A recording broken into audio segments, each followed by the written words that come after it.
Hi అండి. అందరూ బాగున్నారా అండి? అందరూ బాగున్నారని అనుకుంటున్నానండి. నేను కూడా చాలా బాగున్నానండి. ఇవాళ గురువారం కదా, గుడికి వెళ్ళొచ్చేటప్పటికి లేట్ అయిపోయింది. లేట్ అయింది కదా అనేసి ఒకవైపున పప్పు గోంగూర వండేసుకుంటున్నాం. ఇదిగోండి చపాతీ పిండిని కలిపాము పొద్దున్న టిఫిన్ కోసం. కానీ లేట్ అయింది కదా, ఇంక లంచ్తో పాటు చేసుకుందాంలే అనేసి ఇగో చపాతీ తయారు చేసేస్తున్నారు.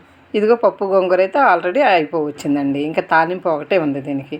చక్కగా గోంగూర కూడా లేతది వల్ల చక్కగా మెత్తగా ఉడికిపోయింది. ఇది మెదుపుకొని తాలింపు వేసేసుకుంటే మనకు పప్పు గోంగూర రెడీ అయిపోతుంది. ఇటువైపున ఇదిగో చూడండి ఎంత చక్కగా పొంగుతున్నాయో చపాతీలు. పూరిలా పొంగింది కదా. ఇవి చాలా మెత్తగా ఉంటాయండి. రెండు వైపులా కూడా చక్కగా కాలి చూడగానే మాడకంట చక్కగా కాలుతాయి. అలా కాలిన వీటికి మన కాంబినేషన్ ఏంటి అనుకుంటున్నారా? ఇంకేముంటుందండి, బంగాళదుంప కుర్మా కానీ పన్నీర్ కుర్మా కానీ చాలా బాగుంటుంది. నేనైతే ఇవాళ బంగాళదుంప కుర్మా చేశాను. బంగాళదుంప కుర్మా చపాతీ సూపర్గా ఉంటుంది కదా. నాకైతే చాలా ఇష్టం ఈ రెండు కూడాను. అందుకని ఇవాళ మన లంచ్ ఇలా ప్రిపేర్ చేసుకున్నామండి.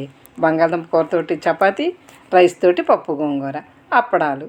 ఇంతేనండి ఇవాళ లంచ్ రెడీ.